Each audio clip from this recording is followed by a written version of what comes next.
De la psicología y de esta nueva forma de comunicación que tiene que ver con streamear, el streaming. Vamos a hablar con Silvana Bátimo, ella es psicóloga, matrícula nacional 48082, de esta nueva modalidad que llega a las empresas. ¿Cómo estás, Silvana?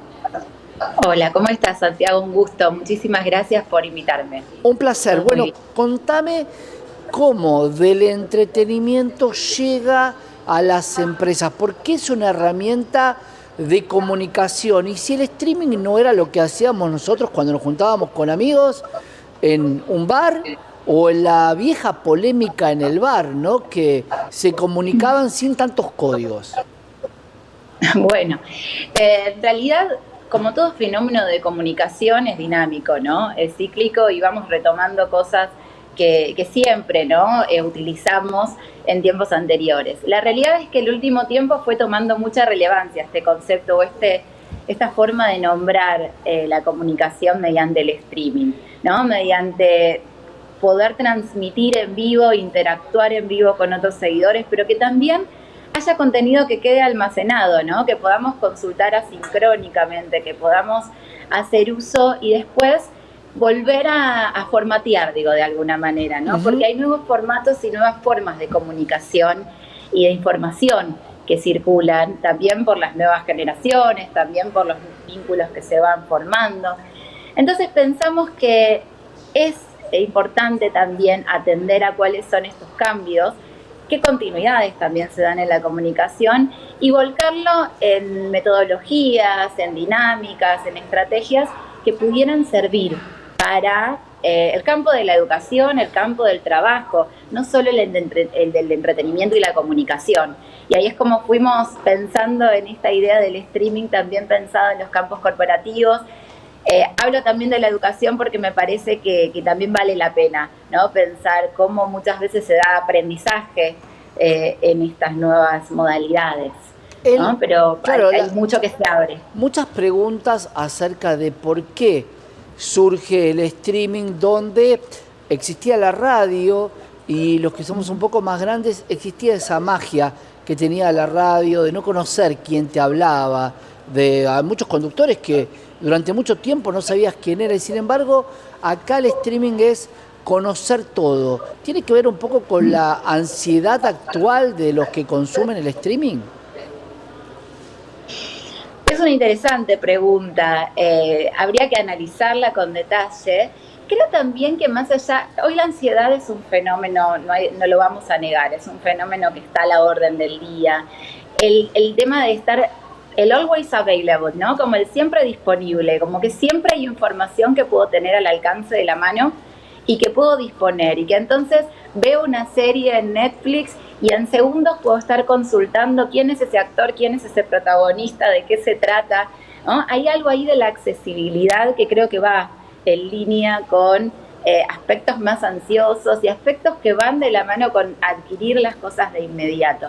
Pero también creo que puede haber algo de el conectar con las historias y con las personas y con el otro costado, ¿no? De lo que queda oculto a veces de quien está presentando una información o conduciendo un espacio, ¿no? Creo que hay mucho de lo que atrae y conecta cuando nos enteramos ese algo más. Y esa historia que tiene para contar quien está detrás del micrófono, o quien está detrás de la cámara, o quien está desarrollando ese espacio.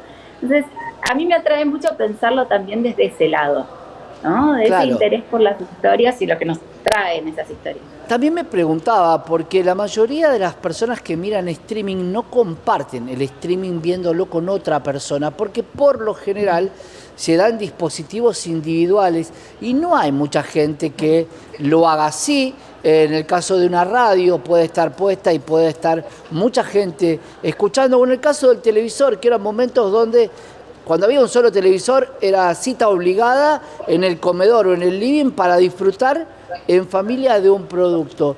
¿Nos estamos haciendo individualistas totalmente en cuanto a la información?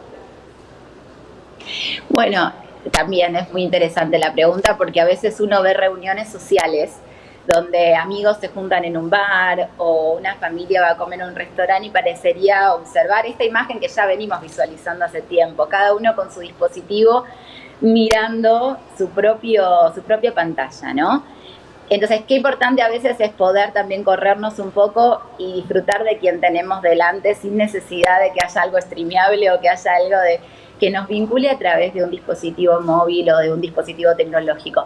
Pero también pienso que hay nuevas formas de compartir, ¿no? Sin dudas defiendo el poder compartir en el espacio físico mirándonos a los ojos. Me parece que eso es innegociable y no sería algo a perder.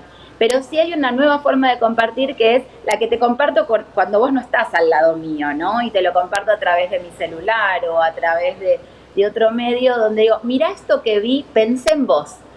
Esto es algo que se da mucho por Instagram, ¿no? De que de repente comparto el reel con un amigo de algo que me hizo sentido y que creo que por lo que conozco a mi amigo, a mi pareja, a un familiar, le puede significar de importancia. Hoy hay tanto contenido, a veces demasiado.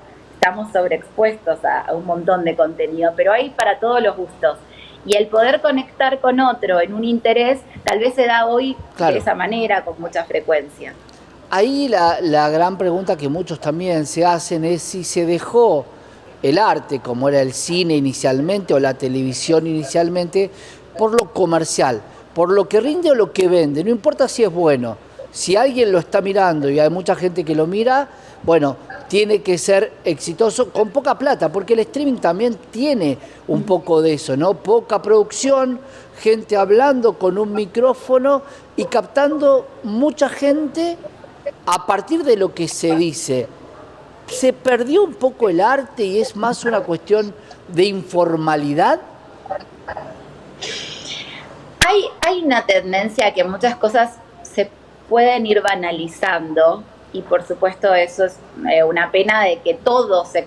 Yo creo que como todo en su justa proporción, hay para todos los gustos, como decía recién, hay mucha diversidad y hay contenido muy interesante y de profundidad y hay contenido que es mucho más superficial, que a veces es para pasar un momento o para, ¿no?, distraerse incluso, lo que uno a veces llama lo pochoclero, claro. ¿No? Yo creo que me pasó hace poquito, sin ir más lejos, me pasó en el día de hoy. Me habían compartido una charla muy extensa, digamos, si se quiere, de 1 hora y media de duración, que yo digo, uy, ¿cuándo voy a ver esto, no? Porque es verdad que también en los tiempos que corren hoy, uno dice, bueno, tengo el tiempo, puedo hacerme el lugar para ver esto. Cuando empecé a escucharla, cuando empecé a conectar con quien estaba dando la charla, era tan interesante lo que sentía que estaba diciendo, que fui encontrando mis momentos, ¿no? Lo fui particionando, pero fui encontrando el momento para conectar con eso, porque a mí en ese momento me hacía sentido y me hacía significado. Como en otros momentos, tal vez mucho más dispersos, puedo necesitar ver algo que tal vez sea un momento más humorístico o algo que se comparte. Desde ya yo soy de las defensoras de que no todo hay que banalizar y que incluso como docente me ha pasado mucho en el aula, ¿no? Decir, bueno, para atraer la atención tengo que apuntar a lo corto, a lo simple, sin tanta profundización, o me la juego, por lo que tal vez capte menos adeptos, pero que de a poco puedo ir desarrollando. Yo creo que vale la pena el trabajo de seguir trabajando en contenidos de interés y que lleguen a lo profundo y que convivirán con otros que tienen su rating. ¿Cuánto se alimenta, Silvana, toda esta situación de una cuestión de odio? Yo lo llamo el efecto pistacho, ¿no? Porque cuando yo era muy chico, mi abuelo comía helado de pistacho y la verdad que yo decía, eso es espantoso, hoy está reivindicado, pero hoy quien no le gusta el helado lo critica con argumentos y encuentra adeptos que determinan que el helado de pistacho y quien lo come es tal cosa. ¿Por qué se generan estas grietas de odio entre una cosa y la otra? Yo creo que es esta tendencia a categorizar, ¿no? Digamos, de alguna manera tiendo a buscar formas y argumentos que expliquen mi manera de pensar y mi manera de ver el mundo y que me simplifiquen de alguna manera, me resulte mucho más fácil acercarme a eso. Entonces los que piensan parecido a mí entran dentro de esta categoría y los que no, me alejo, lo critico. También creo yo que hay una especie de resguardo, ¿no? Detrás de la pantalla donde yo puedo conservar mi anonimato, donde no estoy tan expuesto y donde entonces siento que soy libre de brindar mi opinión, de presentar mis argumentos o incluso no tener argumentos muy sólidos, ¿no? Pero poder tirar opiniones muy livianamente sin darse cuenta del impacto que tiene, porque realmente hoy se opina sin saber, ¿no? Y sin escuchar. Creo que ahí es un gran problema de comunicación que tenemos, que están dados también por estos formatos tan rápidos de ida y vuelta de la comunicación. Ese formato, para cerrar, Silvana, quería hablar con vos, el tema del podcast, porque es diferente un podcast a un streaming, que donde estás viendo, donde juega mucho el histrionismo también, a un podcast donde la palabra tiene que llevarte a comunicar. Hoy el podcast es lo más cercano a la conexión con el pensar, el entender, el procesar, y el streaming es algo más inmediato. Bueno, hay algo de lo inmediato en el streaming, incluso en la interacción que puede proponer el streaming, ¿no? Vamos a comentar en vivo, en el momento, y esa interacción puede ser no muy elaborada, porque si tengo que hacer algo en vivo en el minuto a minuto de lo que se cuenta, y bueno, hay como mayor velocidad en eso. Claro. Pero también, al quedar almacenado y al quedar distribuido después, con otros formatos, hoy algo que sale en tiempo real, en el momento, también después se van fraccionando y se van elaborando reels que circulan y que después permite una mejor elaboración tal vez o una mejor discusión sobre el tema. Yo coincido que el podcast es algo que tiene una preparación, una producción y un objetivo que pueden ser muy diversos porque hay podcasts para todos los gustos, incluso algunos más formales, otros más informales, pero pierde la interacción en el momento, esa posteriori, claro, que también es rica y creo que vale la pena. Cuando hablamos de la inmediatez y de voy a comentar en el momento, esto es como en un aula cuando alguien de los 30 alumnos decide voy a hacer algo disruptivo porque voy a llamar la atención y algunos me van a seguir. Hay como una idea de ser disruptivo para que la gente te apoye. En otro momento o circunstancia de la vida no dirías lo que decís. Cada vez es más extremo lo que uno dice para poder fijar ese concepto.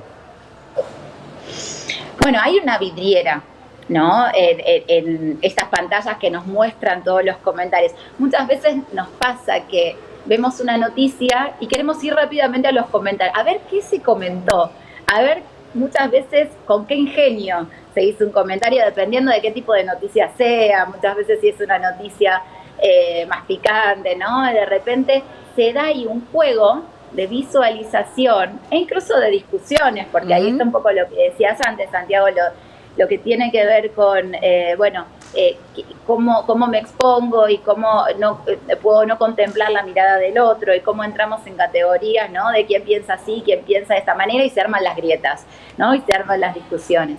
Pero creo que hay ahí una gran vidriera en donde hay un poco de provocación en los comentarios, pero también hay apoyo.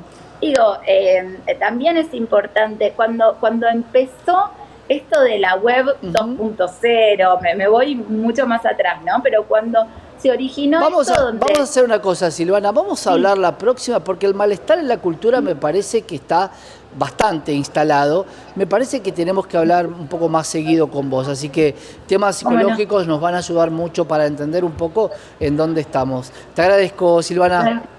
Al contrario, gracias a ustedes. Que sigas bien, Silvana Bátimo, psicóloga, y analizando, claro, el fenómeno